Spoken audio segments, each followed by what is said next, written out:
I do to stay up and happy is to put it all into perspective, because if you sit, I know a lot of people ask me like my sister, just the other, like a couple weeks ago, I think is a pretty good example. She basically said, do you think about what happened and do you look back on, on that, whatever 5 seconds of what was going on beforehand? And I say, well, I did at first. And obviously like you come around and think about it once in a while. It's not like I'm not post-traumatic or anything like that, but I definitely, try not to think about it as much, because if I sit and wallow in, why did you make that decision at that time? When you could have just your life would be totally different if you had, basically, if I had jumped off that boat, differently, or, made a different decision just before that, anything like that can, I see people that getting into a spiral of questioning, Mm-hmm. and that doesn't really get you anywhere. I don't think that helps I guess just it doesn't help you develop long-term into a happier person or someone that people want to be around.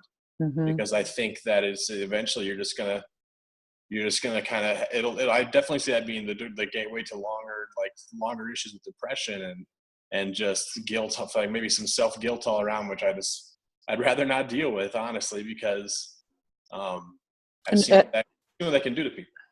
Yeah, exactly. And a thought that I've had since all of this, when I just think back to being younger and being on the farm, and I mean, there were 10 of us, and every day, we probably made collectively 100 bad calls. Right.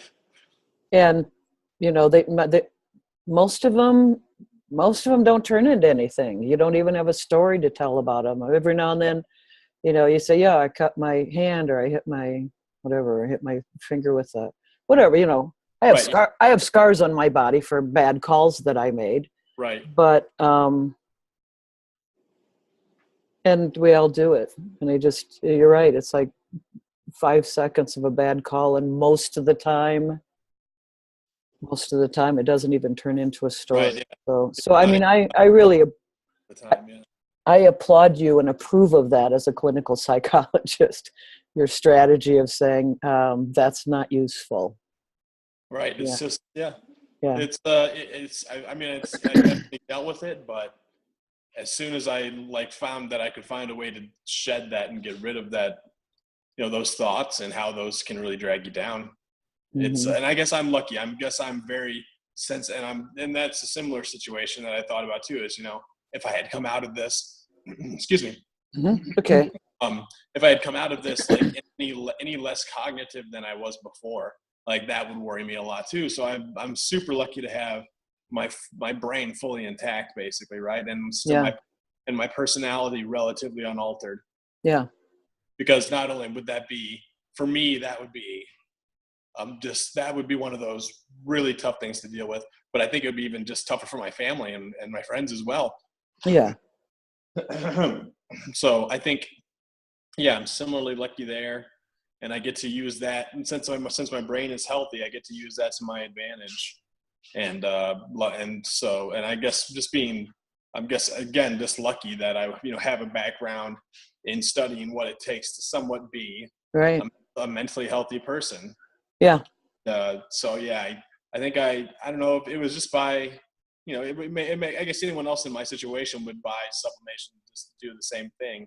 As soon as I, kind of got healthier and was doing more therapy and kind of and especially moving into my own home, getting out of the hospital, that made a big difference. Yeah. Because it makes you feel just a little more normal. And right. And that gives you a chance to kind of evaluate everything and start thinking, okay, what am I long-term going to be doing with this? And how am I going to feel about it, basically, mm-hmm. too. So, so I'm spoiled in that sense that I've been trained and educated in how to kind of use those tools to my advantage. So, yeah.